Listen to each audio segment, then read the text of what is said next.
welcome to another high-powered episode of the High Voltage Live Podcast. I'm your host, Willie Snyder from NEC Code, coming to you live from the My High City, Denver, Colorado, joined by my awesome co-host, Mr. King James Stalkup, over there in Longhorn Country, giving old hook 'em horns for the old Stalkup electrical education. And make sure you smash that like button and subscribe to the channel.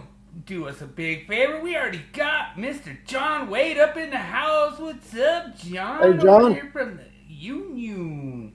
Awesome, John. Woohoo, dude. He's loving it. Oh, we gotta give you this, bro. Gotta give you the old Dixie salute there. The old General Lee horn there. And looks like it's still Shark Week again. Yeah, he got his butt whooped last week. Oh man. Yeah. Good thing it's easy this week, and it's more catered to you this week. What's it on? Superman. Oh yeah. Original. So like it's the original Superman, like it's like the comic book Superman. So oh, that started back in the 1930s original. Yeah, so it's trivia, but it goes back to the 70s kind of. So like I was asking guys at work and they didn't have no clue, and I was like, oh, King James is gonna know because it goes back to the 70s and stuff. And like I didn't even like have a clue on Superman back then either. Well, you know what's interesting, the Superman costume. I know this because my dad, that's his all-time favorite, Superman. Mm-hmm. And he used to tell me, but he used to tell me back when Superman started that he said it evolved once it started getting to the 60s, and they called it something like the silver or golden era or something like that. But he said that started about the 1960s and 70s, and he said what's interesting is his powers started evolving even more. He started becoming smarter and gaining more strength and all of this. And as an example, like it was, in the 60s and 70s is when they started introducing additional powers he started coming up with. And like one of the first ones they come up with at that time was he come up with the ability with his breath to freeze things. That was like a new ability to come out, and that was like in the 60s or 70s when they did it. So he started getting more powers as the time went on. But if I'm not mistaken, I think the original Superman was based off of some testing or something they did to a guy that was in the mob, if I remember right. It was something like that. I remember Dad telling me a story, and then eventually the guy's name was like Schuster or something like that. But he was the guy that took it and then made it in the comic and come up with Krypton and all this other stuff. And then went to DC Comics, and they actually had a huge lawsuit back then. And I think till he died, he was like in his 70s, they come to a settlement, and he was getting like something like $20,000 a month or something like that, or $20,000 a year or something. I can't remember how much it was, but he got that all the way up until he died. Isn't that something? Wow. I do know that much about it. So that's crazy. Well, so we have a Dallas Cowboys joke that I came up with. Daniel had to remind me that the Dallas Cowboys played the Denver Broncos in Mile High again, and so every time that they come to Mile High City, they pack oxygen. Do you have any reason why? Well, yeah, because it's a higher elevation. They're not used to that elevation. That's true, and they've been sucking here for 30 years.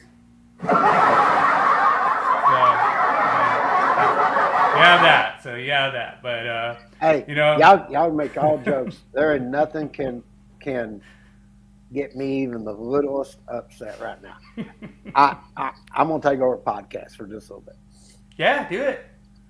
I don't blame you, man. I don't blame you, man. That's awesome. Dad and I'm gonna say we worked close to 80 hours last week, and I mean it was assholes and elbows. I'm gonna tell you, we were determined, and from the first week of August, we finished the code change book. It's done. All's we're waiting on now is to see what Standards Council does and everything, but it's pretty much done. I put it in the comments. There's a link there. I've set up. There's a 50% off early bird, so anybody wants to get it. The only thing that may happen if something changes, I will take and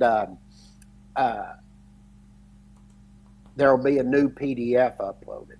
But I want to show everybody what it looks like. I'm going to take over, share the screen here, and show everybody everything that we've done up to this point. I'm actually going to start on the homepage so everybody can see where to go. And we are going to have a special podcast just for the release so that you guys can kind of see a little bit more. Yes, we will. What it's going to be like. We will have that probably on a Sunday evening when we know everything that is the final that's taken place. But when you come to the main page, you're going to see right up at the front. I actually like our cover that we did. I think it looks pretty sharp. But we've got the cover on there. It tells you early discount 50%. You got the discount code 2026 illustrated.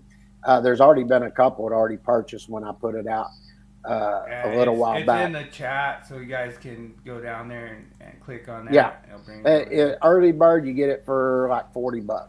And I'll tell you all, the other ones are going to be charging $60, $70 for theirs, but this will come in the PDF format, and I'm going to recommend the PDF format. Some like the book in a hardback. Those probably won't be available till about end of September because we'll send everything over to Builder's Bookstore probably 1st of September sometime.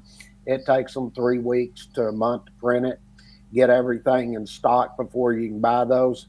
And then the book it's 385 pages unless something changes.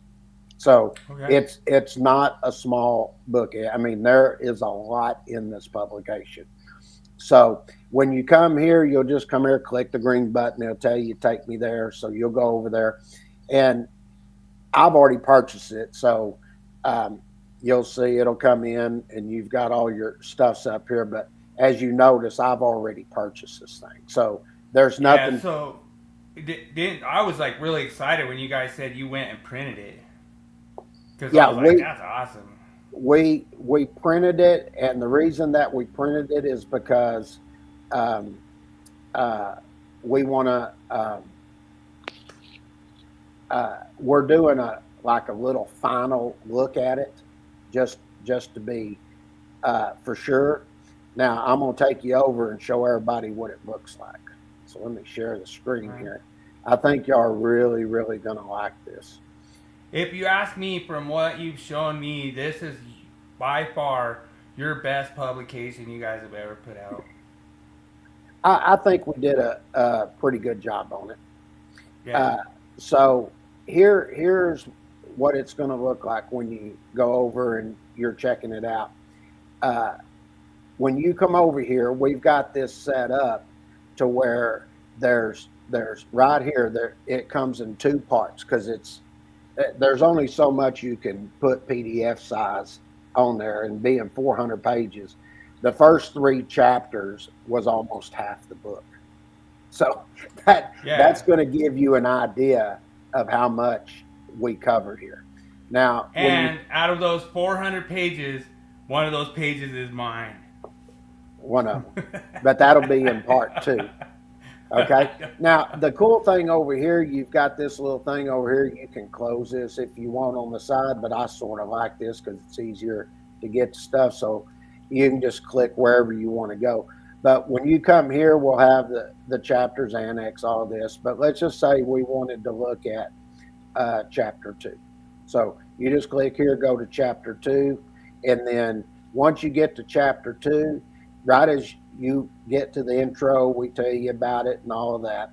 Then you come here and you're going to see this. This was a lot of work. This is what took me a long time.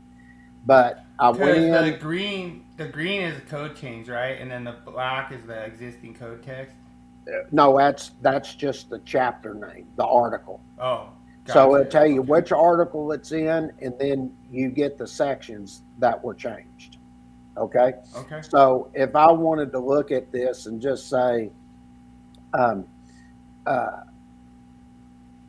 want to look at feeders, for instance, and I want to see what they did here in 215.18a, and I want to look at surge protection device.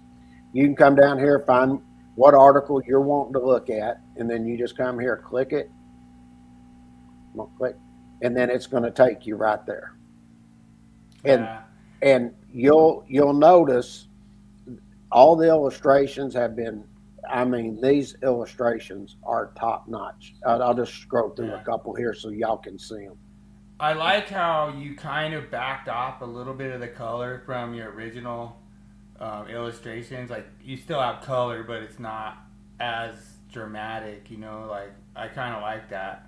Kind of looks more technical. Even in our notes and everything we did, one of the things you're going to see in this, and this is something Dad wanted to do, he went in and he added, you're going to see historical facts that he's gone in to tell you. It could be when it went into the code. It might be why a historical fact or why it went in the code. What was the reason? You see what I'm saying? So there's going to be a lot of illustrations where you're going to see a lot of that different type of information. We also have taken, if we're highlighting something that is OSHA related or it's one of the NFPA standards, you will see that in a orange box. It'll be oranged outline. So we kept everything consistent. We didn't put anything in colors just to highlight, you know, a box or something like that. Everything's been done very specific to the way we want it to be. So I do have a historical fact for Pops. So when you guys first started doing your code change publication, anytime there was a code change, you would underline it, and then that actually got taken by NFPA, and they started doing it in the code books, and so that is true. They start highlighting the thing. So I don't know if your dad put that in there, but that is no, we didn't put that. One of the other things you're going to notice is right at the front of the book, we have written here all the different types of important global changes that you need to know. And a lot of it you're going to see in here. I mean, I'm just sitting here looking at 6, 7, 8, 9, 10, 11, 12, 13. I've got, just from that point right there, those are all new articles and why they went in and what they did.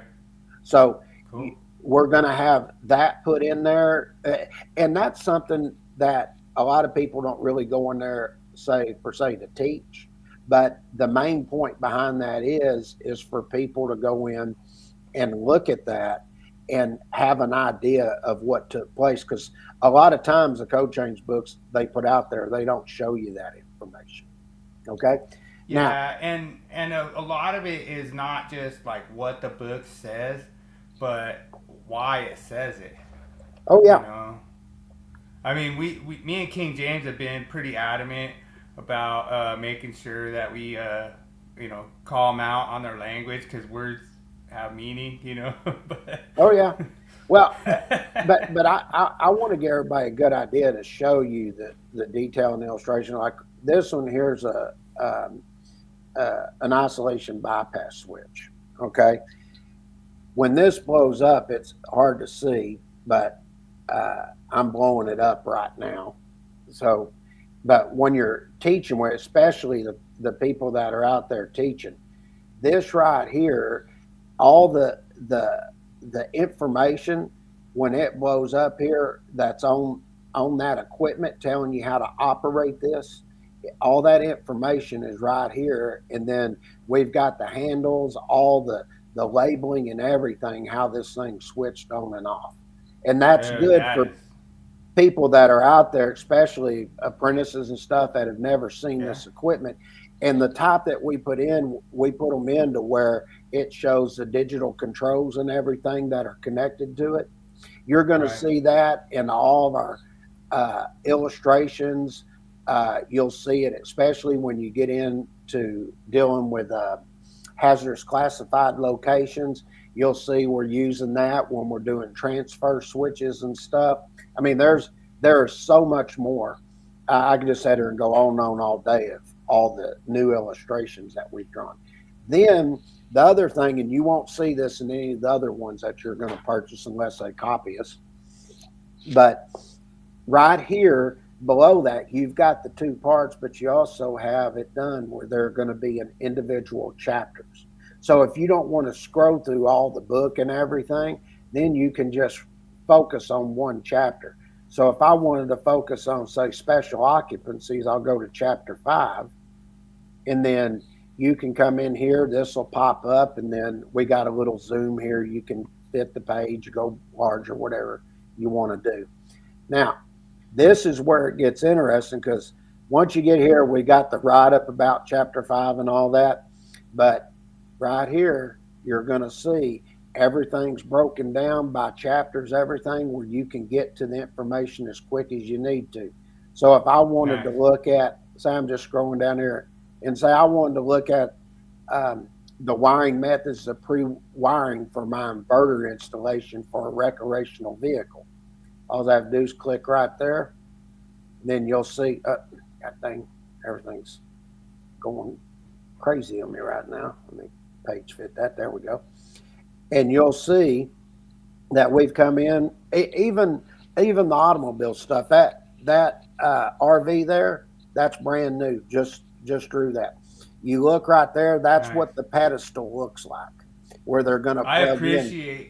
I really appreciate you using my RV as the model for that. That was pretty cool.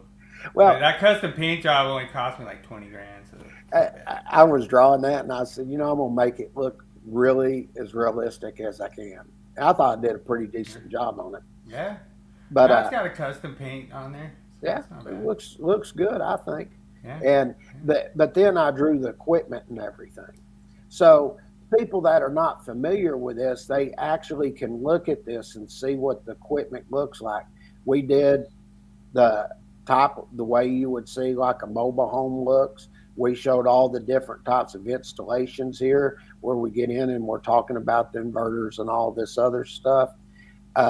We did the agricultural building the way you would see it from the sides here when it's going up, and I put like the metal roofing around it, showed the metal going up and framing and all of that. So I drew all that. I mean, when you really look at this, and that's a good one there, you're going to see a lot of this. We drew right here where you're up above a suspended ceiling. When you get to chapter 3, you're going to see a lot of drawings here, what this looks like. And we drew the fixtures and everything, the lay-in fixtures and all that. We even drew right here where you come in, you got service equipment, the type of labeling that you're going to see on the service equipment. And like right there, there's a good example right there. As you're looking, you'll see that we drew that transfer switch, and that's one of those digital type transfer switches. So when I'm saying y'all come in and you look at this, we put a lot of extra time into this, and we hope everybody's going to really, really like what we've done up to this point. Dude, I'm going to be a little sore with you if all of a sudden my apprentice comes walking in and teaches me how to run that switch. But, well, I'm going to be like, what? Where'd you find that? Oh, it was in a stall cut publication. It was right on. You just zoom in. See, here's a good example. You'll see we got we drew the explosion-proof switches. We drew the receptacles. We even drew where you have these mixer tanks where you got the cable traveling in and out. These are how they actually look now. They got the platforms and everything where it comes in. Wasn't that you were saying like was a dipping tank or something? Well, yeah, they're dipping tanks. Some of them call them vats. Oh, okay. So it Gotcha. just depends who you're talking to. But we Okay. come in, all the fixtures and everything have been drawn. I mean, when you come in and you look at this, I think everybody's going to see that. Well, what I tell everybody is go compare it to the other ones out there, and you won't see that they put this much information into it. So if somebody like ordered today, they wouldn't get it till you're actually complete after the Standards Council, correct?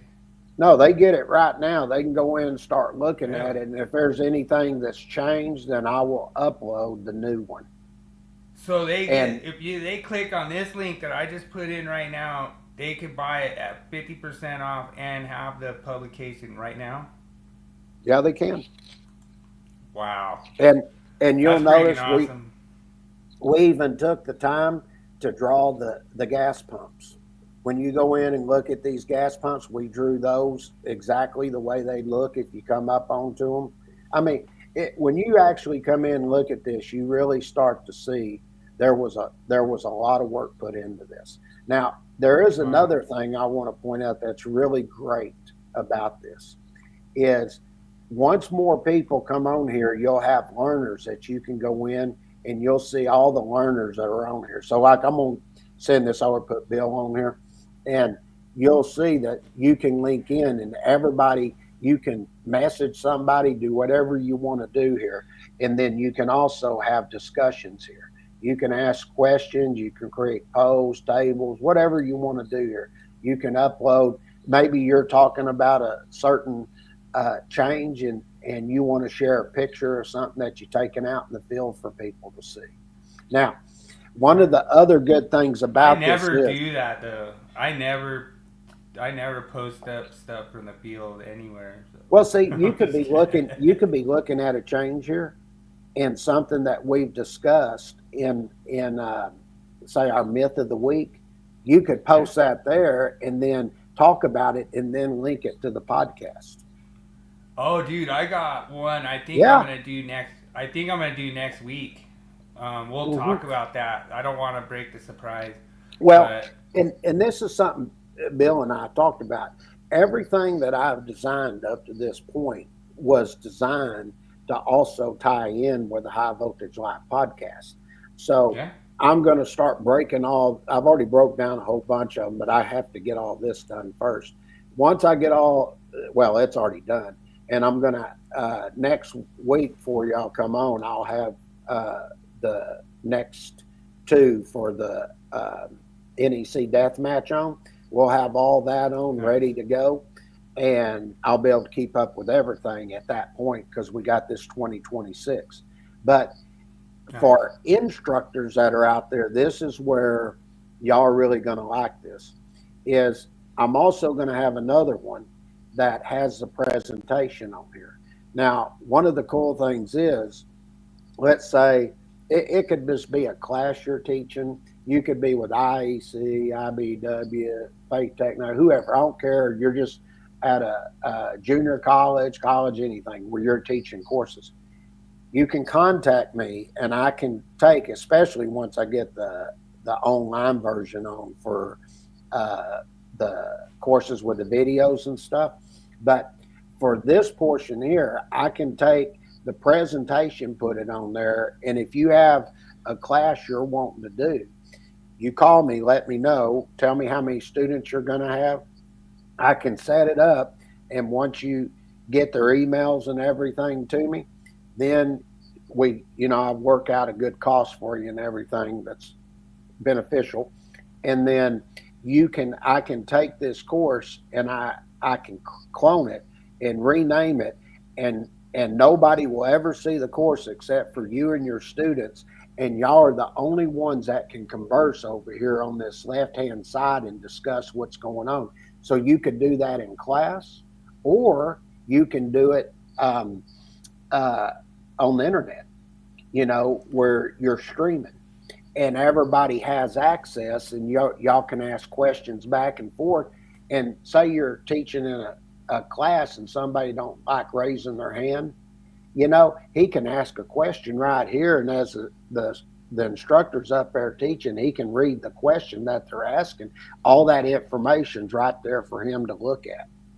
So he's always has interaction with his students. Yeah, and one of the things the reason that I kind of pushed King James to do this is not necessarily for the benefit of the instructor, but more for the benefit of the students, because like a lot of students tell me, man, I'm just sick of these instructors just reading right out of the textbook and not, doing anything original, And so that's kind of why King James kind of had this idea to kind of go outside the box and make it like more interactive. And we've been working together as far as what is fun learning. It's easy math. It's fun learning. We want everyone to learn, and we want them to learn the easiest way possible. And so I think that's why King James I maybe possibly might have lit a spark under you when I was like, hey, we could do this, we could do this, we could do this, Mm-hmm. And you were just like, yeah, I could try that, and then you started cloning programs and doing all these ghost things and all this different stuff that I have no clue how you did. But, the thing is that it was all to just bring the code to everyone in an easy way, not in like a overthinking, difficult manner to where you could ask any question, It was funny because I was been teaching the Pythagorean theorem for conduit bending, like pretty much for like a long time, and I always teach that way because I think it's the easiest way to bend conduit. And all of a sudden, one of my apprentices was in IEC the other night, and they're like, oh, they talked about the Pythagorean theorem, and I was like, yeah, because that's like a most basic fundamental. It's like the easiest way to bend pipe. And then I was showing him how we were bending kicks and offsets and stuff with the Pythagorean theorem today, and it was just so much easier. It's just so much easier way to think about it. You don't overthink things, and I think that's like the biggest thing about how we are kind of our approach. And like what I ran into, I kind of talked to you last week a little bit about this UL 489, I believe it is. Mm-hmm. And so we kind of I kind of explained it to you a little bit, but I want you to hear the actual audio from Tommy D. Thomas Dimitrovich has his own channel on YouTube, so you guys can go. Can I say one more thing before we go to that? Yeah. So one other thing that's going to be really nice, especially for any instructors, apprenticeships, anything. When I get the audio portion on and all the where you can click the sections and they pop up, work the calculations online, all this cool stuff that we're going to have for the online courses. One of the awesome features and the way I designed everything, I did it on purpose this way. You can contact me, like say I've got the whole design book done, 70E, the Journeyman Masters, generator, transform, motor compressor, everything's done. All that's on video, ready to go. It's all courses and stuff. Now I'm going to have those as all these different course stuff. But if, say, an apprenticeship contacts me and they say, look, we do it in this cycle here, I can literally come to your facility, and all I'd have to do is spend 2 days with you. Actually, I could probably do it in a day, but 2 would be good. But you could take and tell me exactly what you want, have it all set up in the order you want it in and everything.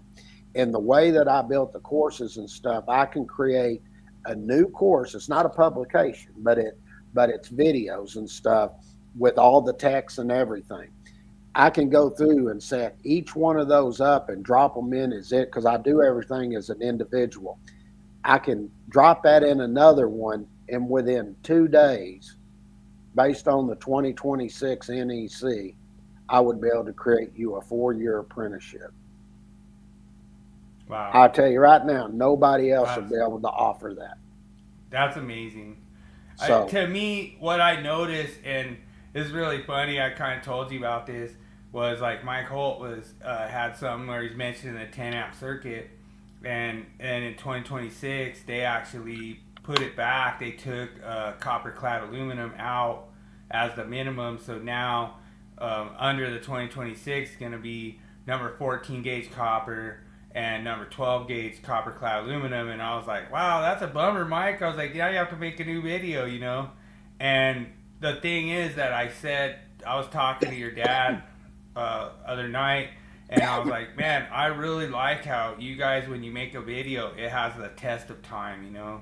It's like, it's good for at least a couple cycles, you know what I mean? Because it's not presumptive. It's not, you're not going out on a limb. You're not covering these fly by night, you know, changes and stuff. And it's just only the things you need, nothing you don't, you know. So well, I really like that. You know, the reason that is because it's one thing we put it into context, but we also tie it into previous things that have happened and explain the reasoning behind it. You know, that's one of the things that we do. That, you know, for the longest time, a lot of instructors, they didn't like teaching with Dad and I. And the reason is because we knew the reasoning behind it, what took place. And the reason I actually know is not only from, you know, asking Dad, learn from, but it was also from editing those books over and over and over, because we have a lot of design tips and stuff in there that refer back to that stuff. You know, it's sort of like when I was talking about when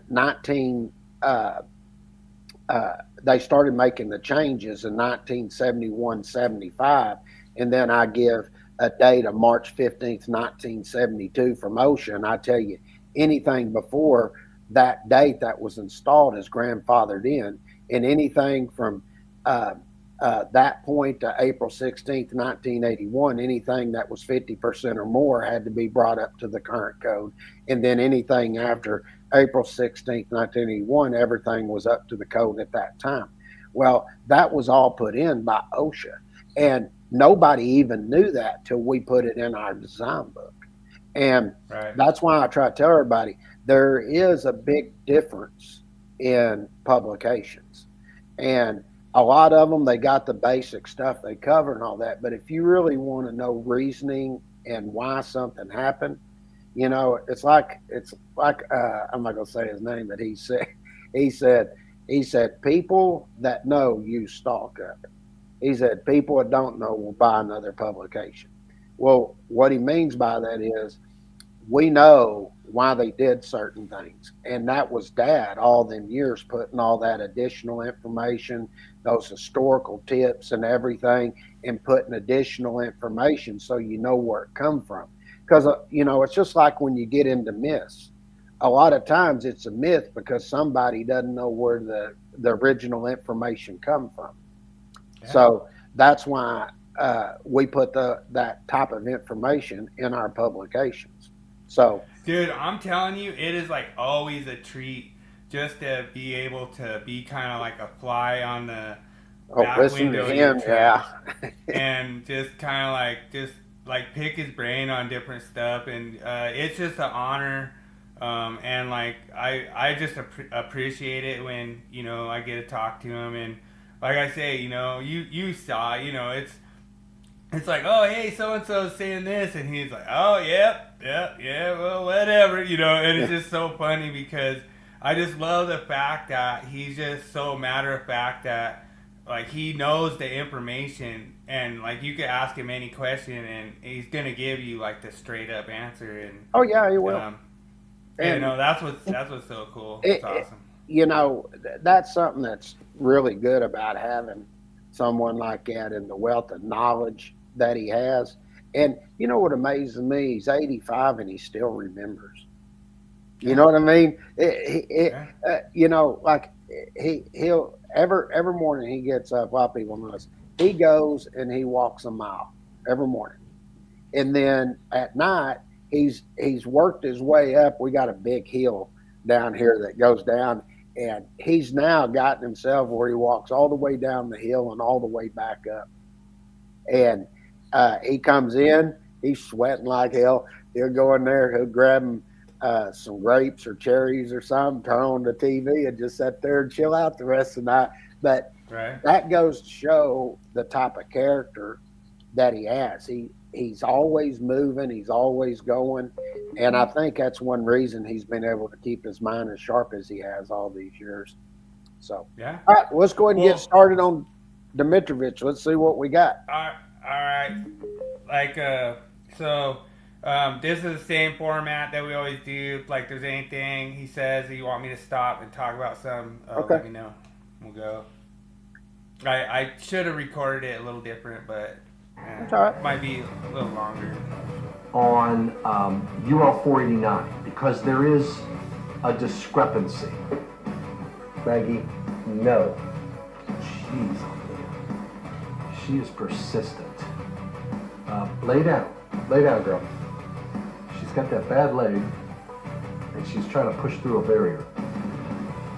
So here's what I did. In UL 489, I took a look at the table that's in 489, and they'll tell you the number of conductors. They tell you the copper conductors for 75 degrees C. They give you a 60 degrees C as well, but I just focused on 75. These are the values from 310.16 to 75 degrees C column, and this one here is D3 times B3, which is that 310.16. Maggie, she got through her barrier. Lay down. Good girl, she just wanted to be on there. 20 and then 75. Okay, so I don't know why I didn't do this one, but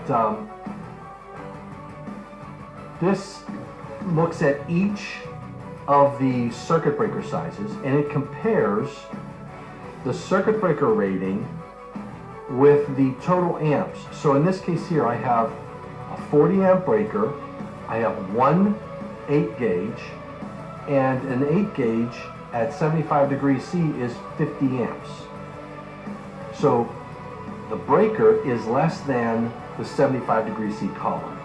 And I did that all the ways down, and you'll notice it is the case, except for, now for a 400 amp breaker, we test typically with 2 3/0.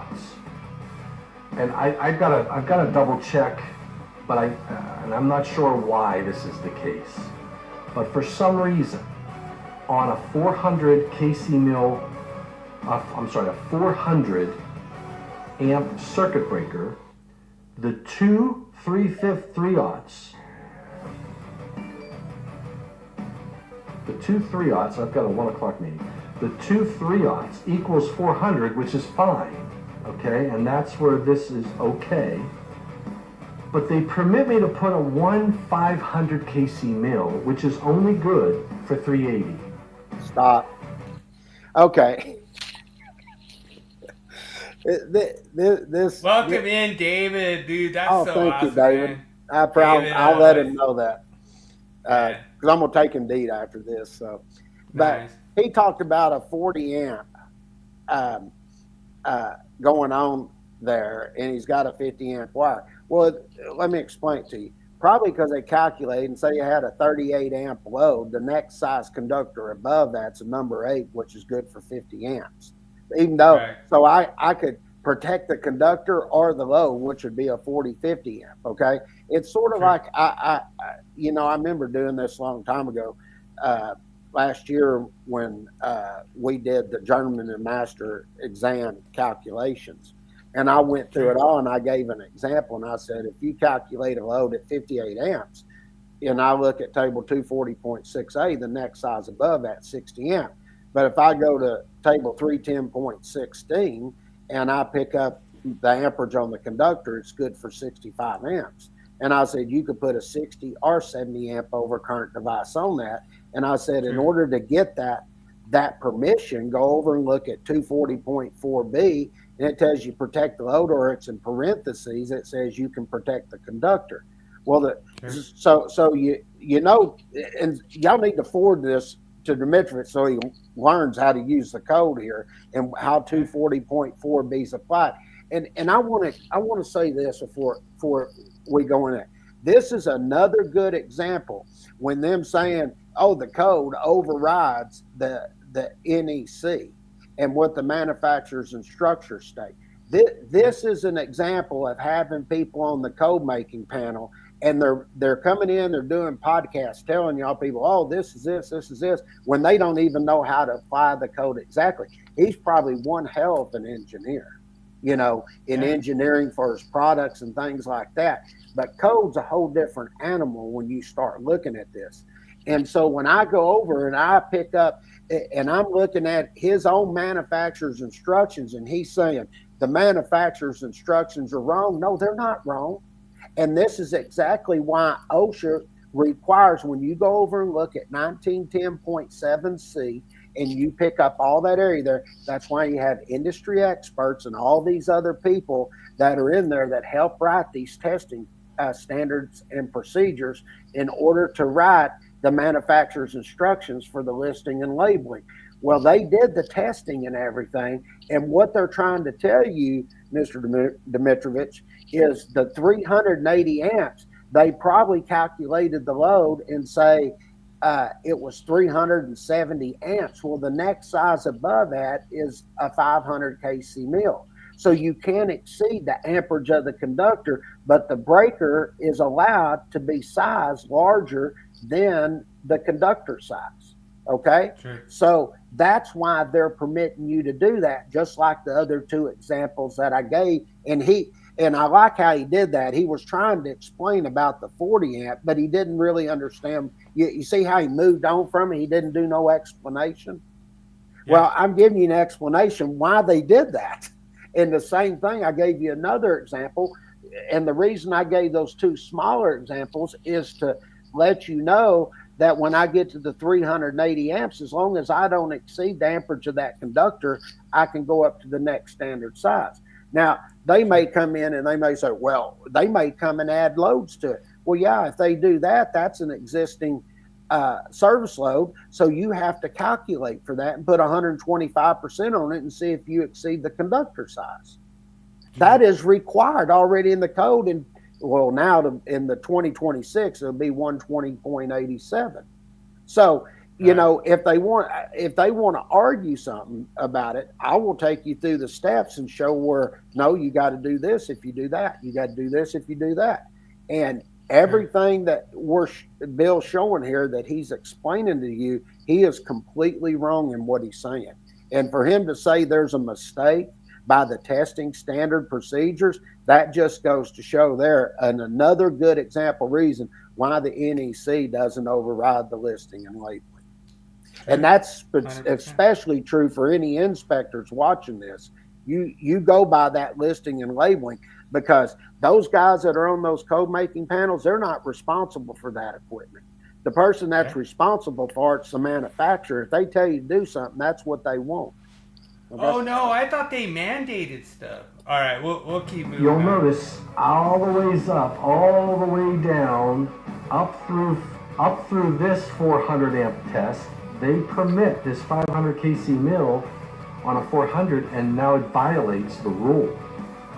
I don't know why yet, and I'm investigating that. I talked to Jeff Sargent a little bit. I spoke with a few people who have been on the UL 489 standard in the past.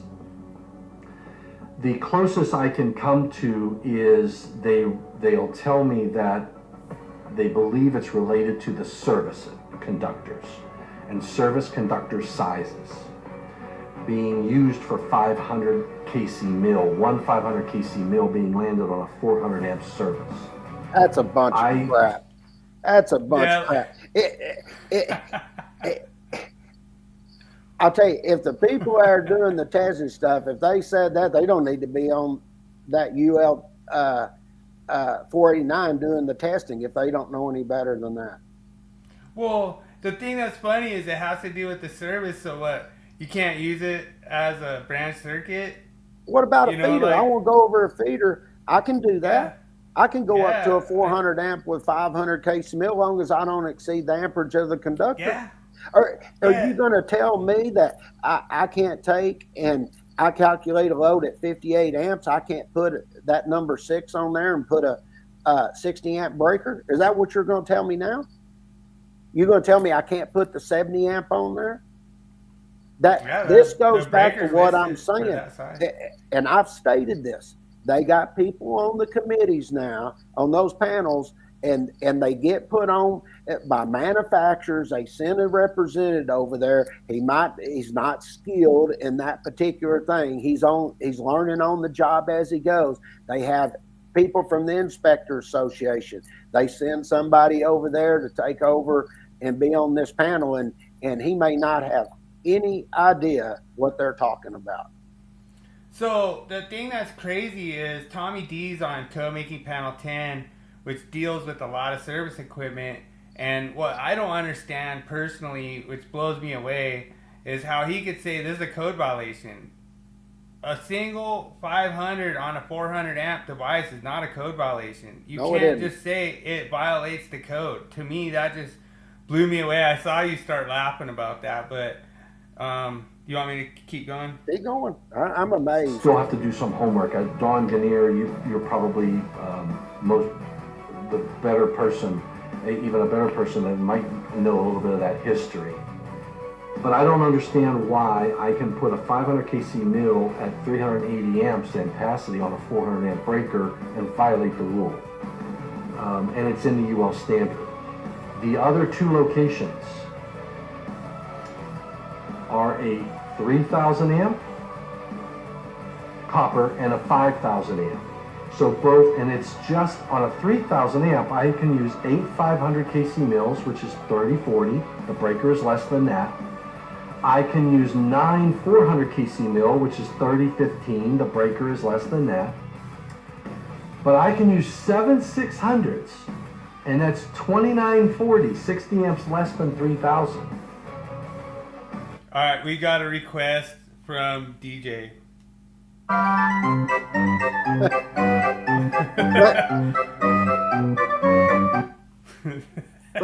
let me go on this.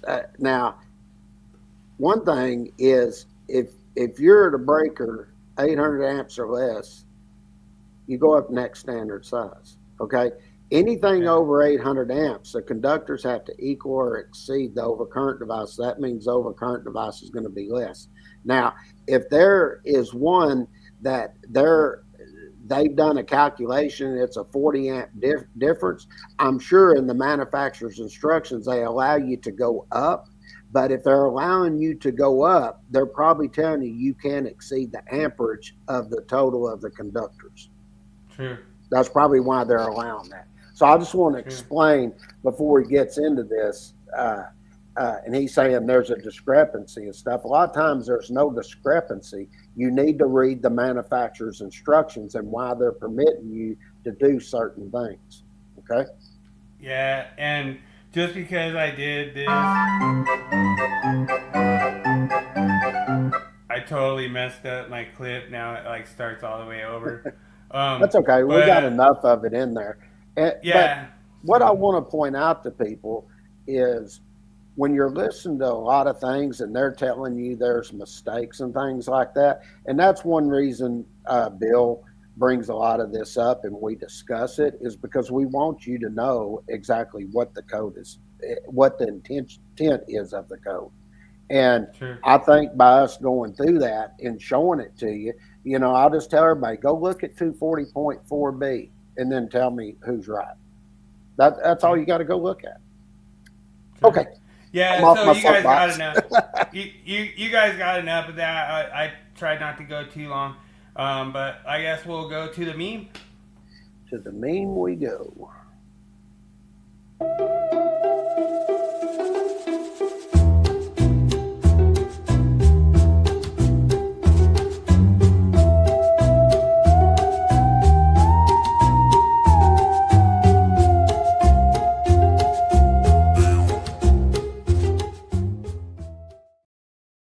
That is so true.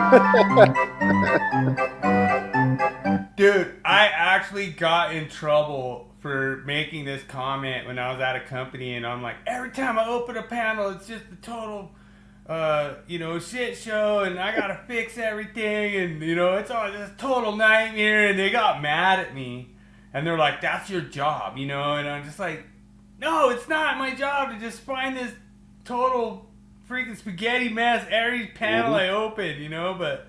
yeah, I'm gonna fix it, and yeah, I know it's my job, but oh man, and I've seen quite a few. Daniel, the rat's nest panel, that ain't no lie. Oh, dude, yeah, and I mean, Daniel knows too. Like we run into stuff like that all the time, and it's just like, dude, sometimes I've even seen before where you like take off the last screw, it's like spring loaded, and like all the wire just like splats the panel like right in your face. Because it's like so spring loaded with stuff stuffed in there, and you're like, what the heck? What is this? But that is true. I don't know. It's pretty funny. That's why we do the memes and everything. So thanks so much for you letting me steal that meme from Electrical Wall of Shame Group. Appreciate it. Cool. And I guess we'll go on to the myth of the week. All right.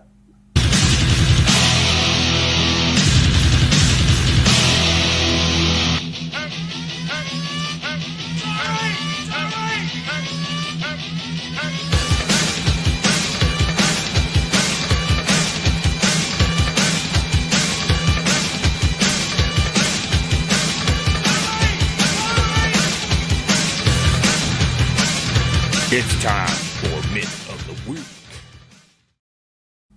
All right, so this is really awesome. There was a comment on one of the podcasts, and one of the higher up code guys that thinks they're Mr. Research or something said that you couldn't have a 14 gauge coming from an outlet box to a Luminaire, and I just disagreed right away, and I was like, no, you can have way smaller than the branch circuit going to a Luminaire. And one of the things that I've talked to King James about before was that I call that a tap conductor. I don't know what else it would be called, but I call it tap conductor. But typically what we do is we bring like a larger size out. We do this so much in lighting. And just because you have a tap conductor going to that Luminaire, that's not considered fixture wire. What we do typically, a lot of times we'll do it in like light poles, or bring like number 6 out to like the first set of poles. Then we'll go off to like number 10 to the next set of poles. Then we'll go down to number 12, and just reduce it. Well, that would actually be considered a code violation if you were allowed to have tap conductors. These poles are not, they're tapping off this number 6 with like number 14, number 18, number 16, and that is what I consider a tap conductor going to that Luminaire. A lot of these lay-in choppers that you're seeing in this picture, they're going to have like number 18 gauge as like tap conductors from the Luminaire to the lighting outlet. So newsflash, you guys out there, weed man, that's not the outlet is not at the Luminaire. The outlet cannot be at the Luminaire, because that tap conductor is from the Luminaire to the lighting outlet. So we've wired up these a bunch of times. This actual picture might kind of mess with your OCD, like if you're really happy about having lights all perfectly in line and everything, because a lot of them are like offset and not lined up with different stuff. But the thing that's crazy about it is that all of these lay-in fixtures, I would guess, I'm just guessing, would come with a factory whip. And so that factory whip is not covered by the NEC. So there's no way you could just put the outlet inside that Luminaire. So that factory whip is going to go up to your lighting outlet, and then your branch circuit technically ends at that lighting outlet, and then that's where your tap conductors originate to each Luminaire. So that's the way I look at it, and like I say, I've been doing this for 30 years now, and in all my 30 years, I've never seen the outlet be inside that Luminaire. That's a good point. and I've brought this up, I don't know how many times on this podcast, but I've told people, in order to prove this point, That is correct, David. All you have to do is go look at 314.27a. And when you go over there, the first portion of that sentence, it's gonna state outlet boxes. And it says, I think it says something like outlet boxes are fittings designed for the support of luminaires and lamp holders. Okay. And then you can go down, and then you pick up A2, and it talks about ceiling outlets, and it talks about your outlets that are exclusively used for what? Lighting. And they tell you that box is required to be designed and installed there so that a luminaire lamp holder can be attached. That's what it says. It's very simple. And then if you want to go down a little further and you look at 314.27c, it gets into talking about your outlet boxes for your ceiling suspended paddle fans. But the interesting part about that is it'll say outlet boxes, or you have another term that they state that's called an outlet box system. And that's one that you buy and you go up there and you twist it and get it between the studs and everything and anchor it in. That's a system, but they're telling you it's an outlet box. They're not telling you the luminaire's the outlet. And that's why it becomes a problem with them trying to state that this utilization equipment has an outlet in it. You know, and you can't pick and choose which ones you want to say which piece of utilization equipment has an outlet. You can't do that. And these are things that I've brought up time and time again when this argument first started, and they just told me I was an idiot and blah, blah, blah. But this is a good example, which, you know, my brother wires houses and he does this all the time. One of the big things that's going in right now is they're putting all these LEDs in. Well, they got the box up there and he's running 18 over to it. Is that okay? Well, hell yeah, it's okay, because the outlet box is up in the ceiling. It's not the fixture itself. Yeah. So, and that's just a tap conductor to the branch circuit. So this like really conflicts with all these guys' argument that they say that the all the way up to the luminaire is part of the branch circuit. I mean, that's fine. You can say that all you want. And it was really funny when I heard Don G say it. He goes, this is when installers get in trouble when they run number 14 gauge NM from the outlet box to the luminaire because it's not rated for the 20 amp or current protection device. And I'm like, that's 100% wrong. And I remember I talked to you about it, and I was like, dude, and I told you, and you're like, oh, I guess he says tap conductors are illegal now, huh? Yeah, that's what I said. So a tap conductor is completely illegal now by that comment. But I want to show something, and I want to sort of break this down to everybody. Okay. So, and I do like this about how you have this breakdown on 240.4 with when it comes to overcurrent protection. So you get a choice. You either get to protect the conductors of the circuit or the load of the circuit. So if you're not exceeding the load of that portion of the circuit, you're not violating the NEC. Sure. And this is what's interesting, because when you pick up your small conductors, your number 18, number 16, I want everybody to look at that where it goes in and it's very specific conditions have to be met. Okay. And I'm not going to go through all of this, but I just want you to see you have specific conditions that have to be met. Okay. Now watch this. Now, when I get over here, when I get to a 14, a number 12, and I'm at 15 amps, 20 amps, do you see those same conditions? Yeah. And this is a good example. The reason those same type of conditions are not down below there is because you're going over there, you're feeding an outlet sealing box, and then you come off of that and you go with a smaller conductor. Yeah. That's why you don't have all these special conditions. But just to prove it a little bit further, let's just see what it says. So when I go look at my outlet devices and I look at my lamp holders, it tells you we're connected to a Brent circuit having a rating in excess of 20 amperes. If you get above that, you got to do all these things. But the main thing is... I thought outlets weren't devices. Well, yeah, no kidding. But look at this. It says, outlet devices shall have an ampere rating that is not less than the load to be served. Okay, that goes without saying. Now that that's true, looky here.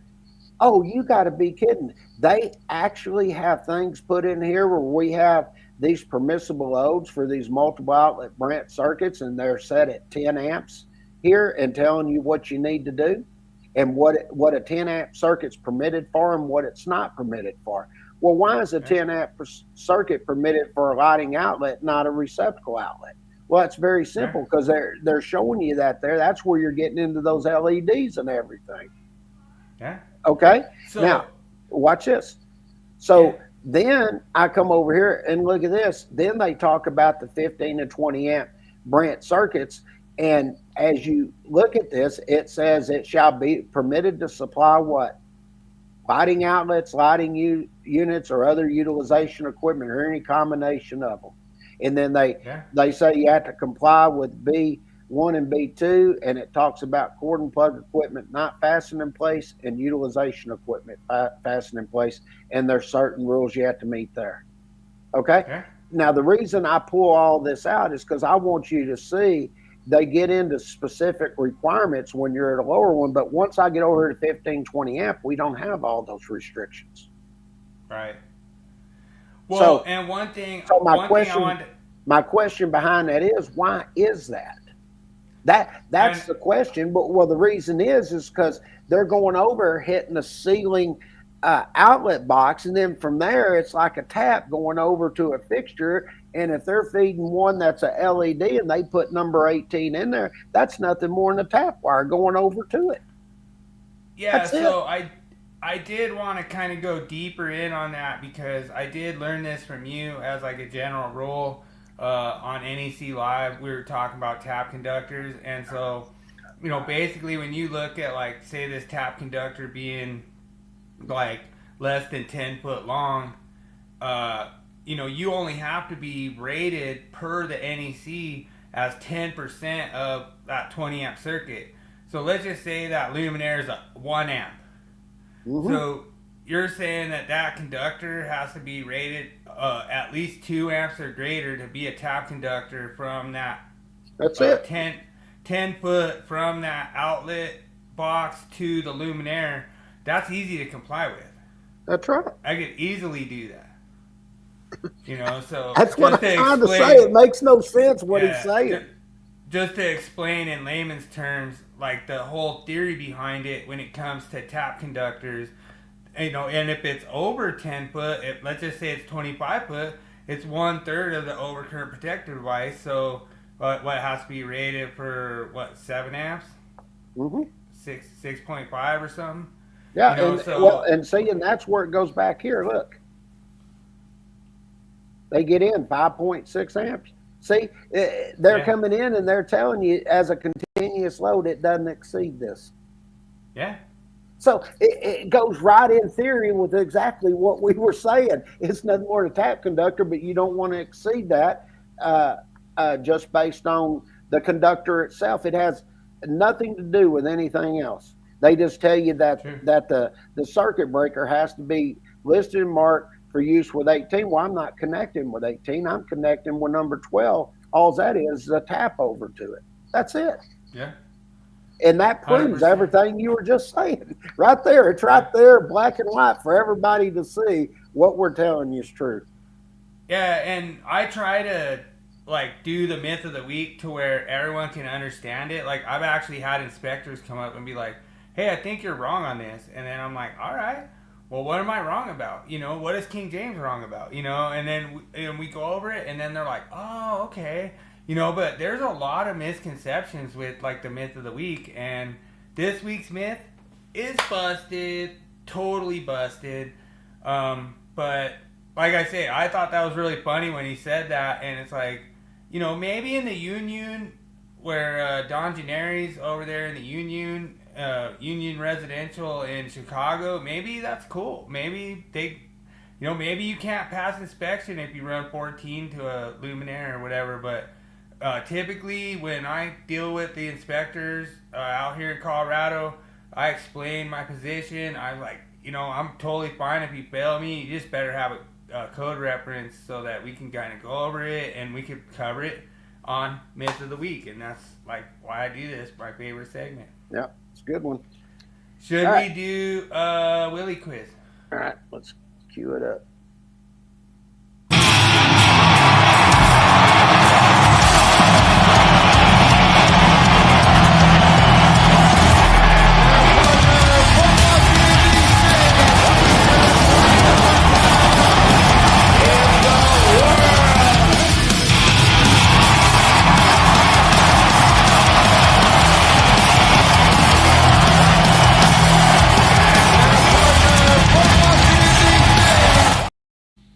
Dude, I'm telling you, it was abs day the other day, dude. I'm still a little sore, you know, but I've been going to the gym for the last 3 weeks, and I've been eating once a day, watching everything I'm doing, and within the last month, I've already dropped 28 pounds. nice. Check it, baby. I've Looking good. I've dropped 28 people that were called James. No, I'm just kidding. I'm just joking. All right. No, dude. Thanks everyone for joining the Willie Quiz. Question number 1. What was the original name of Superman's home planet in the early drafts before it became Krypton? Is it A, Daxam? Is it B, Aircoal? Was it C, Argon? Was it D, Velatin? Was it E, Kronos? Good luck, everyone.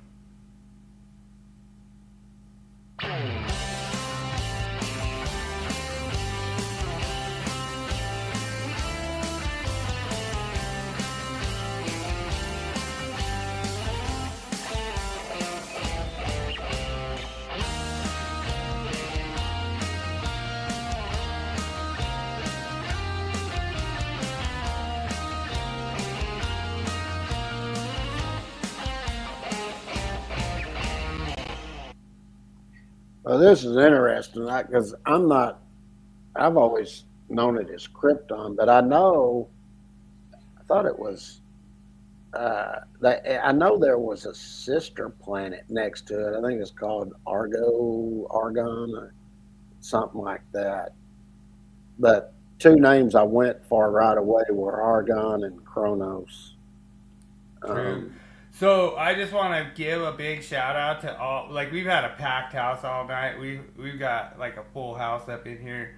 Thanks so much everyone for joining us tonight. It's been so much fun. And just to let everyone know who hasn't played Willie Quiz in the past, if you tie King James, you automatically get a win. We do have a really good tiebreaker tonight, but I knew this was going to be easy for you, so I knew you already probably got the right answer right away, but I didn't want to like burst your bubble. Just wanted to give a shout out to all the people that joined. Daniel is going E. Looks like, is that E? See, yeah, it's E. I was going Kronos because I think his sister planet was like Argon or Argo or something like that. So that wasn't the planet; it was a sister planet next to it. But I hadn't heard any. I've heard of Kronos before, but I hadn't heard of them other 3 names. So I'm gonna go with Kronos. I think it's E. Let me see if I could set my sound really quick. Has to be. I don't know if this is gonna work or not.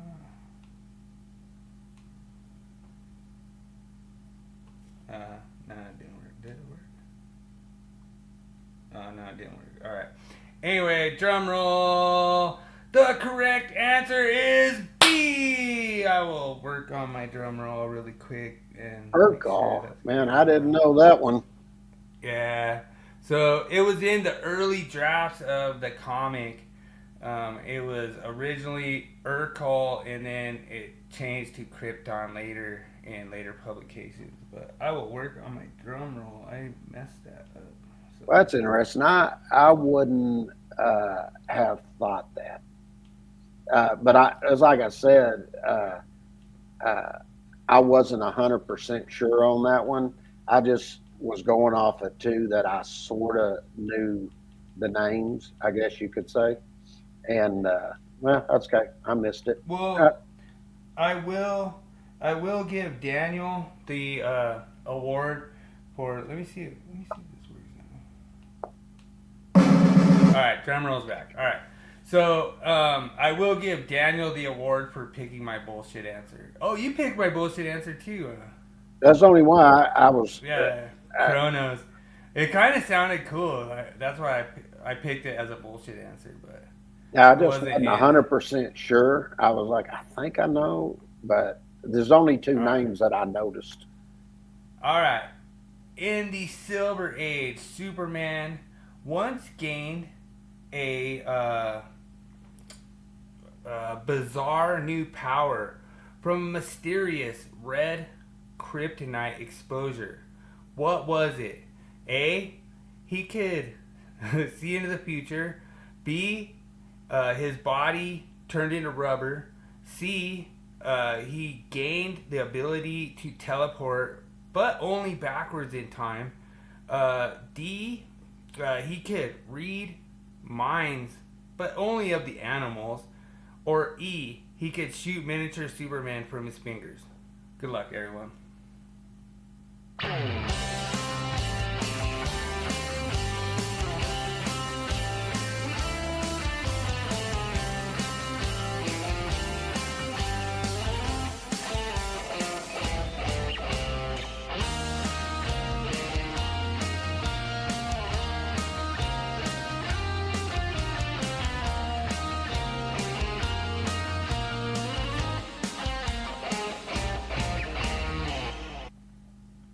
I actually know this one.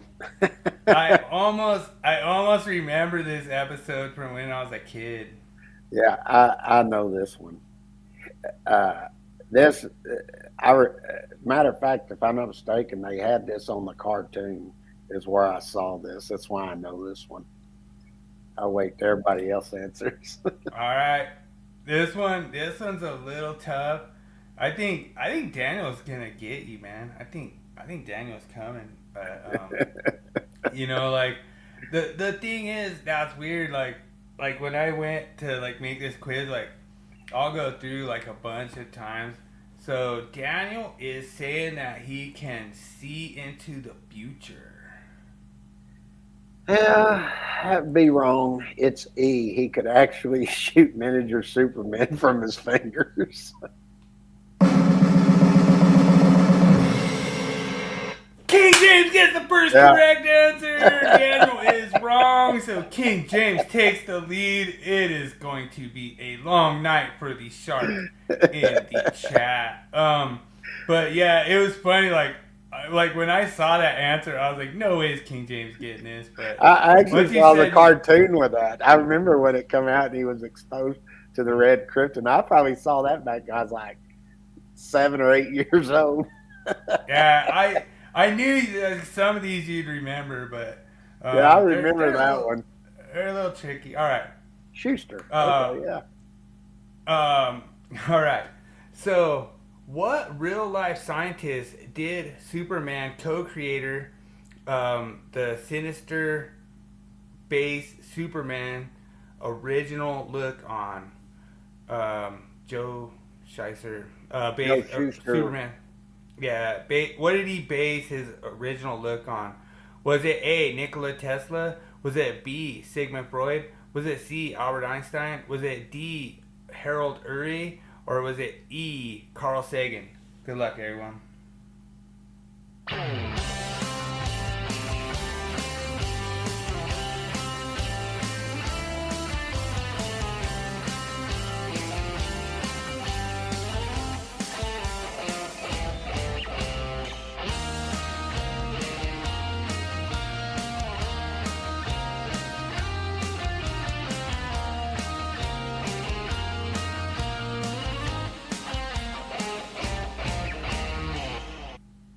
Well, you have stumped me on this one because I thought it was based on an actor when they used to have the silent films.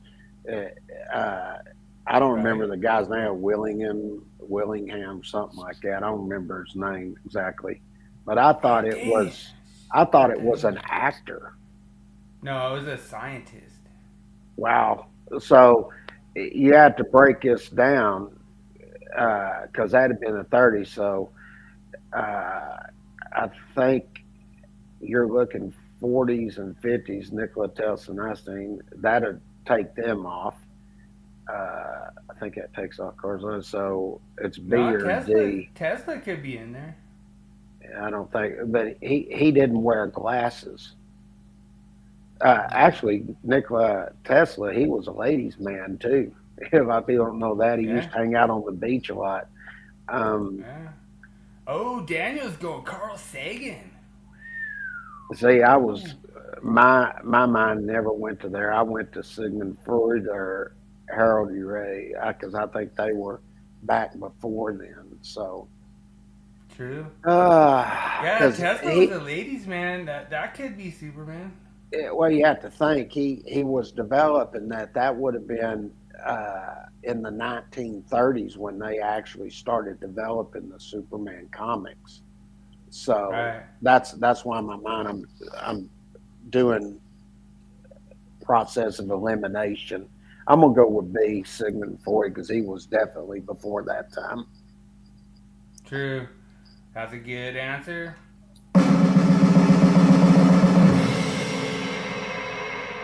Looks like we have no correct answers. The answer is C, Albert Einstein. Like, I would have never guessed that when I looked at it. I was like, what? They made Superman Albert Einstein.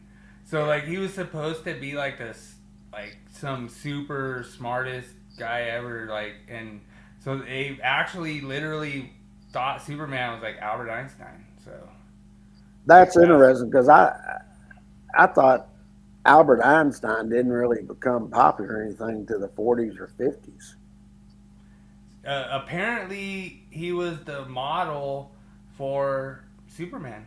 Like, early Einstein was model for Superman. So, I don't know. Like I say, you know, if you want to throw a challenge flag, just let me know.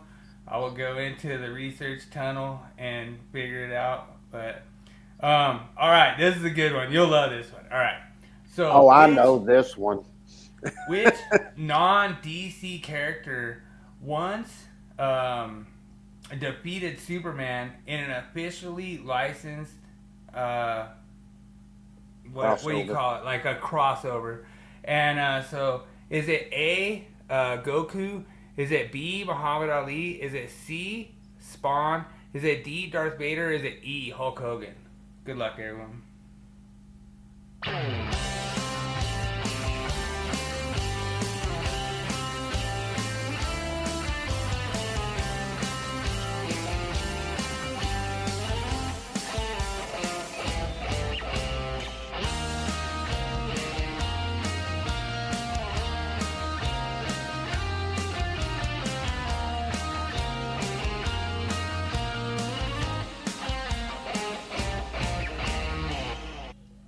Before I give my answer on this, I'm going to wait till everybody answers, and I'm going to tell you why I know this one.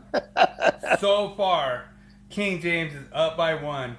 This is the most chance for King James to win that he's had, like, in a long time. You know, like, if Daniel misses this, I've got it. Daniel, you are wrong. Wrong. And I'm going to tell you why I know this, because my son used to watch this cartoon all the time.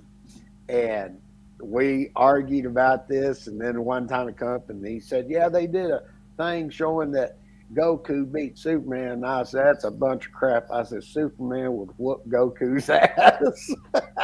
That's how I know this one. I've never watched. The only time I've seen, I know, I was trying to think of the name of the cartoon, but Goku is Shao Samurai or whatever they do, and he expands and all of that. So that's how I know who Goku is. Matter of fact, they had Goku. They actually had a show that they did with that, um, and he was Goku. I was trying to remember the name of it, but they actually did a show on it. So, and I All actually right. took Austin to see it. All right. So we got a challenge flag out there. I don't know that the Goku was an officially licensed crossover. I don't know if there's a crossover, but I know they said Goku beat Superman. Now that's a bunch of crap. All right. So Daniel says Muhammad Ali and King James says Goku. We have a challenge flag out there. We're going to have to research this. We're going to have to see who is right. We're going to have to look it up. Okay, that's fine. What was your answer?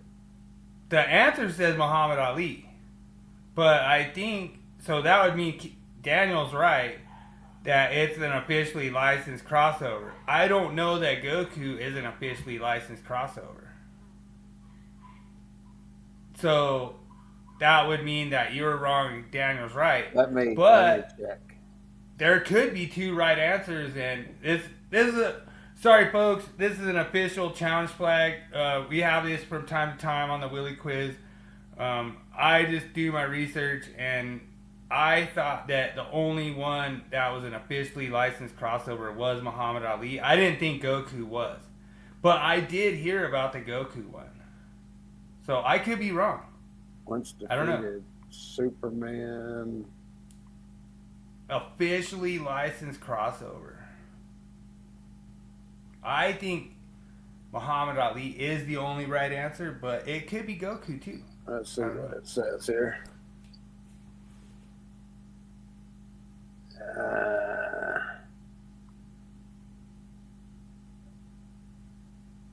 Dragon Ball Z is what it was. Yeah. So, AI summary says Goku from Dragon Ball Z defeated Superman in the Superman versus Goku fan debate and crossover discussion. And then they have the Hulk. He was depicted as a formidable opponent. Thanos, they said, could potentially have beat him. Captain Marvel, saying it was debated that where Shazam could match Superman's powers, and Spider-Man, they're saying it could give a little bit. So I don't even hear Muhammad Ali in there at all. I don't know.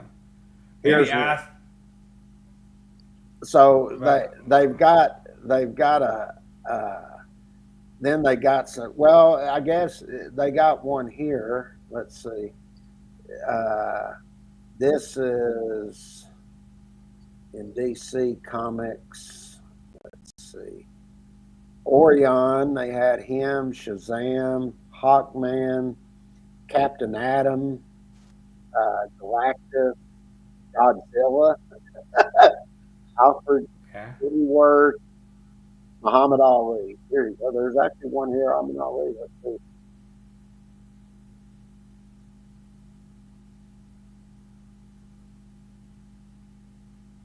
Oh, well, in order for Muhammad Ali and Superman to fight, they had to depower Superman to where he was just a man and they were fighting in a boxing match. Okay. So so Goku's like more powerful. So yeah. All right, my bad. I probably wrote that question wrong. So. Well, I just read it. So it said that they depowered him in order. They took the two greatest fighters, and Muhammad Ali was the world's fighter, Earth, and then you had Superman, but they had to depower Superman to fight him. So it wasn't. All right. He couldn't beat Superman with his power. So. All right. So what do you think is correct? Do you think I should just do 2 correct answers, or? That doesn't matter to me. All right. That's We'll fine. do 2 correct answers, Daniel, and you right. So you are still ahead by 2, going into question number 5. Yeah, All I right. knew that one on Goku because Austin was telling me, and I said, that's a bunch of crap. Yeah. Well, they didn't have, like, Goku at least didn't have to depower him. Yeah. So I So didn't that was know interesting. that part. I'm glad I looked that up because I didn't even know Muhammad Ali was even on the list of ever fighting Yeah. Superman. I didn't even know that. So Daniel got it right, but you got it right too. So this is Daniel's chance to tie it up. What is Superman's middle name according to obscure 1970s DC canon? Is it A, Joseph? Is it B, Jerome? Is it C, Call? Is it D, Jacob? Or is it E, he doesn't even have a middle name and it says it in the comic? Good luck, everyone.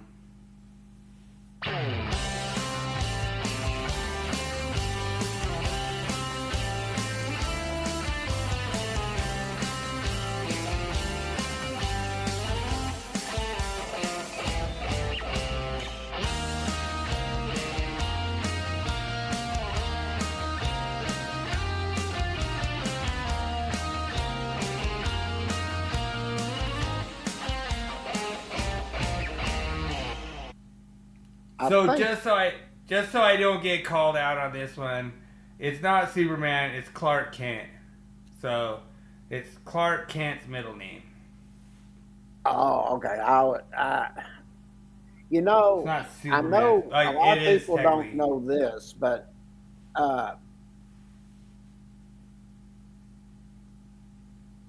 Clark Kent was based on 2 different actors, and the Clark name come from Clark Gable. I knew Right. that, and I think it is Joseph. I was just thinking that, Ooh, Joseph. and I was trying to remember the person's name for Kent, but it was based on them. That's how he came up with Clark Kent, and I think he gave him the middle name Joseph. And I think, if I'm not mistaken, I think the reason he gave Joseph because it was a name from the Bible, if I remember right.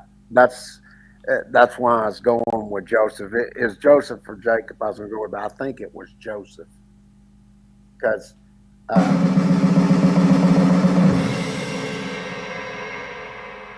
You guys are both wrong. It's B, Jerome. Really? So, like, it was so obscure, like, to find that one. It was only one comic mentioned it in 1970s. And it's Clark Jerome Kent is his name.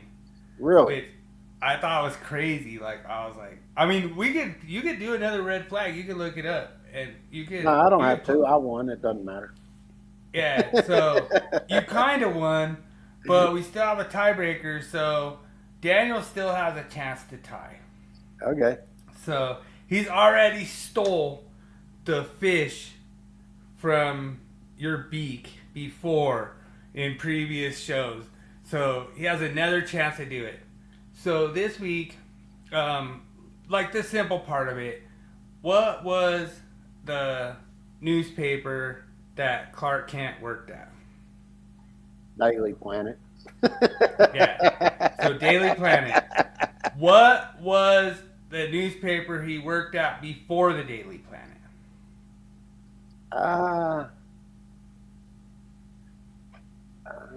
That was really hard to find. That was really hard to find. I would. That's the tiebreaker. I was thinking if I was actually gonna think about this, because the only one I sort of remember was He says the Daily in the comic. Planet. He says in the comic when he went and started working for the Daily Planet, the newspaper that he worked at before. Oh, that wasn't that the one that was in his hometown. Yep. It was Daily something. Oh, what was that? Daily. Oh, Daniel wins! Daniel Daily got Star. it right! Oh, my goodness, Daniel! Daniel gets the #1 star span in Dallas somehow with the correct answer. Just robs the fish out of his mouth again. I cannot believe it. Oh my goodness! I got so close. I was Daily, so I just couldn't remember exact. But I would have got it. I was like, Oh man, I cannot believe, dude. That is the man. Daniel somehow just comes in out of the blue and just swoops the glory right out. Like you were there. You were there. You were on the hunt. You had it. I still should get credit for getting it right. All right. Yeah, you got it right after Daniel said it. I couldn't get the last where I was like, it's Daily, because it was his hometown, wasn't it? Yeah. Yeah, that's what I thought. Yeah, I was. Yeah, That's but okay. it was in the storyline. But I knew it was a great tiebreaker, and somehow Daniel comes back for victory. Like, I don't know how. I don't know how Daniel does it, but, like, dude, you were, like, easily win, just coasting off, and then somehow the Stars defeated you again. That's Somehow the Daily Stars got you. Thanks so much, Adam, for, Adam's done a bunch of stuff, and so I got a pickle shot for Adam. Dude, it's so awesome when we do the quiz. Cheers to you, Adam. Appreciate you. He made the intro and everything for it. So much fun. And it's so much fun when King James just is so close to that sweet victory. I don't know how many ties I've had on this freaking podcast. That's why I made the tiebreaker. I'm more ties. That wasn't even a tiebreaker. That was just to get even with me. Because I was up one. Yeah, I've had that happen like 5 times.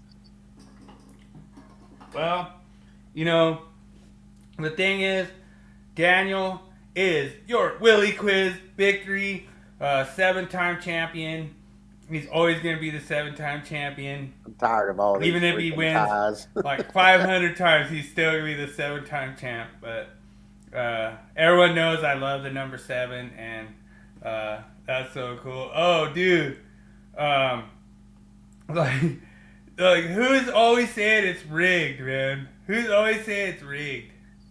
You know? I knew that. I just could not think of the last. I was like, Daily, what is that? I knew.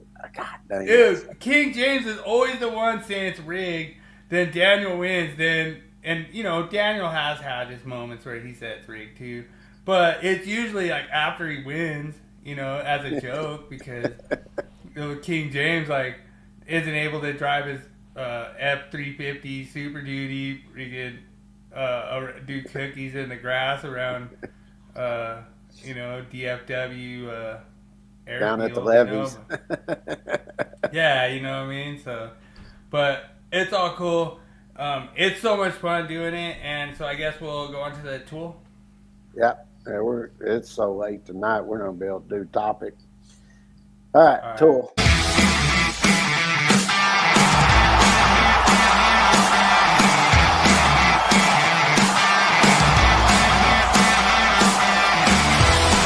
It's time for Tool Review of the Week.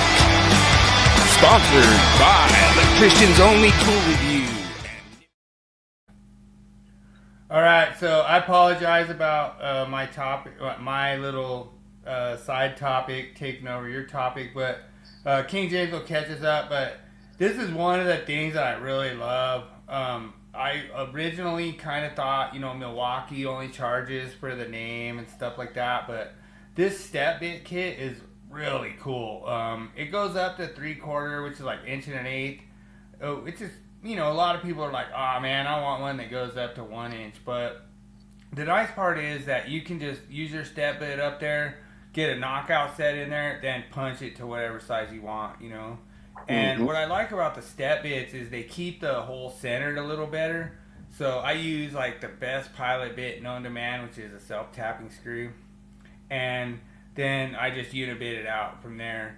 And that's the way to keep it like perfectly centered on your centers when you're doing it. And then you put your knockout set on there, and then you punch it out, and it comes out money every time. But I really like the way Milwaukee has this setup. They're really sharp. It could be a possible follow-up from other Unibit, tool reviews that I've had in the past. But I really like the Milwaukee. Like when it just always comes back to this brand. They have really good quality as far as the machining. They stay really sharp. You can just keep the same Unibit going for a long time. And honestly, I don't see a Unibit set that actually rivals this that I've ran across in 30 years of trade experience. I really like this. Works really great. We need to get John to have the union go buy one for him. Is John still in here? I don't even know. Is John still in here? No. But yeah. Oh, there you go, John. All right. He's got a little woo in here. All right. Woo woo, John. But no, it's so cool that we have all these people that come join us every week, and like I say, you just need to go convince the union contractor to buy that for you, and then that's what you need to do your job. And the thing I like about these particularly is that they have that setup where you can put it in your impact, because a lot of them you have to put them in your drill, and your drill gets kind of beat up doing that. So like I say, that's the one thing I like about this. And honestly, this is probably one of the better Unibit setups that they have out there. I haven't really looked too much at what the price is nationwide. They're probably a little bit pricey, probably around $100. But honestly, you could say one of those bits are $100. So yeah. Probably not too out of control. But like I say, John, get the union to go buy you one of these. And like I say, that's my tool review. I would recommend this to any one of the people that I have, and I use it with the knockout set and everything. But pretty awesome. Cool. Big shout out to John and the union. So we've got let's see, man versus machine. There you go. Now let's see, get her queued up, and let's see what the question is this week. For years, man tried to create artificial intelligence. On this segment, we find out, is AI smarter than King James?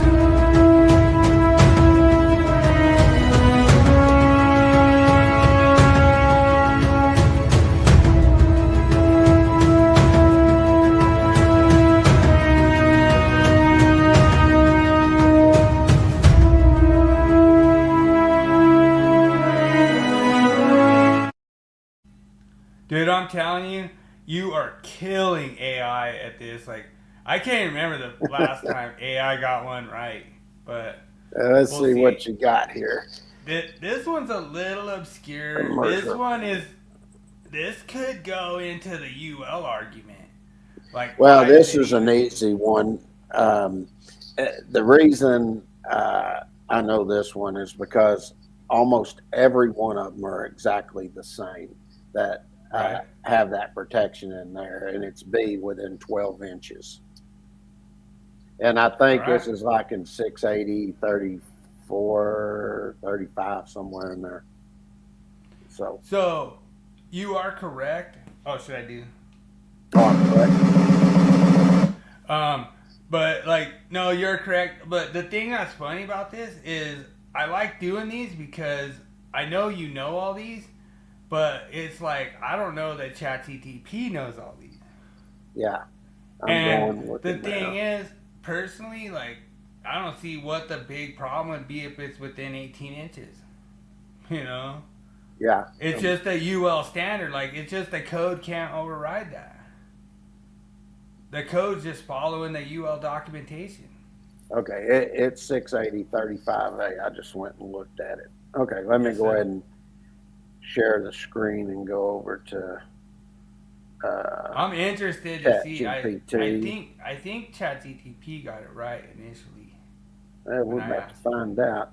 Let me increase it so everybody will be able to see it. Okay. So this is all the guys out there at school that's trying to cheat on your homework. This is how you're cheating. Let's see if you're right on your All right, homework. let's see. Yep. Well, it did 12 inches. It gave the wrong section. Okay. So they said 12 inches. So let me tell it. All right. That would I mean, be, that's all we care about. The right. that would For be, me personally, the multiple choice always confuses it for some reason. I don't know why.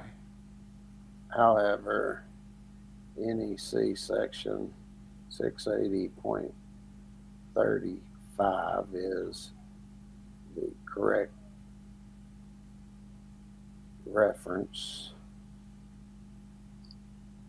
King James Reference, smashed you again.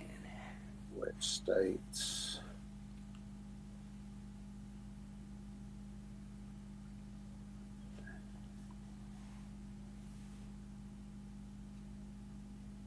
King James was correct again with the answer and correct NEC section. Dude, honestly, I didn't think you were gonna be on this one. Like, I thought I might get you on this one. Like, I thought it might be a little bit obscure. Okay, But I at the wrote same it up. time,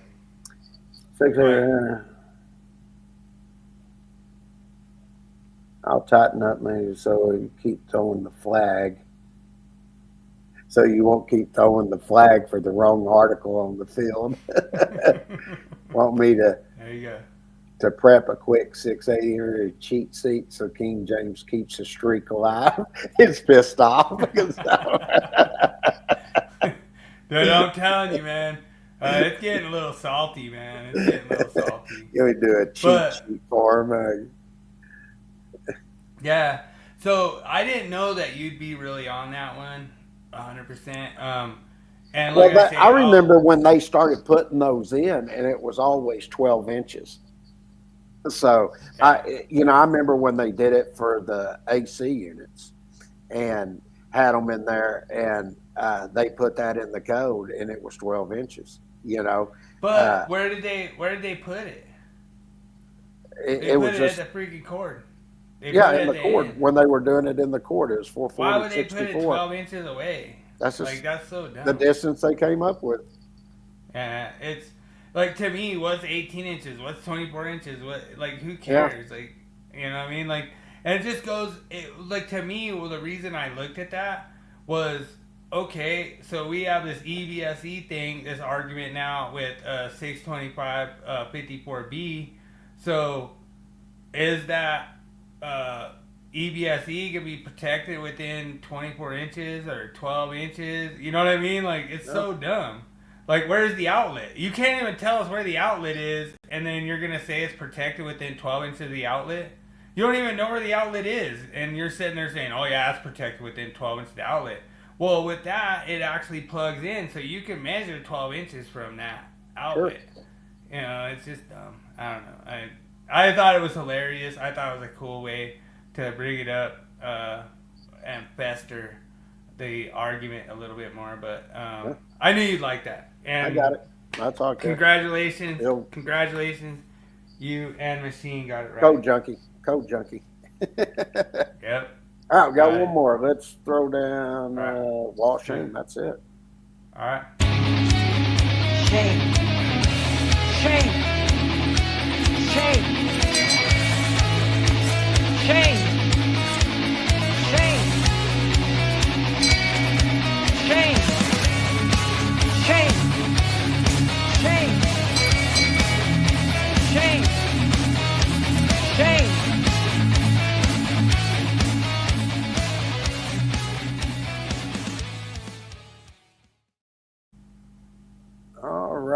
Dude, I'm still just gonna laugh like the whole rest of my week at how you just get crushed at the last minute on the quiz. Congratulations, Daniel. Dude, I cannot believe like they have like 2 Foursquare covers like screwed together to make one cover, and then I don't think there's too much wrong with that coming in the side like that, but I don't know, man. I think I would like use maybe a LB or something and try to like make it tighter to the pole or something. I don't know. I think that one's kind of suspect. Oh, it looks like the 90 is. It looks like it's not. It looks like it's kicked back a little bit, like they had to force it in. So what they did was they did EMT up to a certain point, then they changed the seal tie. Yeah, I see that. But I mean, I don't see the 90 what you're talking about, but like they could have actually maybe made it like to your point, they could have made like the EMT straighter coming up and then change the seal tie a little bit straighter, but I don't like that seal tie just hanging out there in the breeze like that. Like to me, I would have rather did like a LB and then maybe a seal tight 90 or something different. Like yeah, they could have come out of the pole there with a 90 and come straight down and strapped it in there and rolled it out along the edge straight down into the coupling. And dude, I'm telling you, like, dude, that thing is so rusted out. Like I don't know what they did, but like, yeah, that's one of the things when you get that much water intrusion, you get all that rust. Like to me, that's scary. Like yeah. I could have made my own custom cover for that handhole cover. It wouldn't have been hard to do either. Yeah, like painted it, made it look nicer and everything, but yeah, that could have been easily done. Yeah, I don't know why they did that. That looks like crap. It did. But I really appreciate everyone joining us, dude. So awesome having Daniel J, having John jump in here. John is in the union. So, like, if you ever see John on job site, just go, hey, are you in the union? He loves it. He just texted me. He said he loves it. Dude, David Englehart showed up. That's freaking awesome. Appreciate you, David Englehart. Don't forget to like and subscribe to the channel. Dude, we're almost at 400, dude. That's so awesome. Yeah, we're almost there. We're really close to 400, so appreciate you guys. Means a lot. You know, anytime you guys come in here, I will make sure give you a shout out. Big shout out to Gio, my apprentice, and he's like learning so hard. He's learning so hard, and he's doing a good job, and he's busting it. And he just started IEC this week, and he goes, guess what? He goes, first lesson they taught me was Pythagorean theorem, a squared plus b squared equals c squared. We use that so much.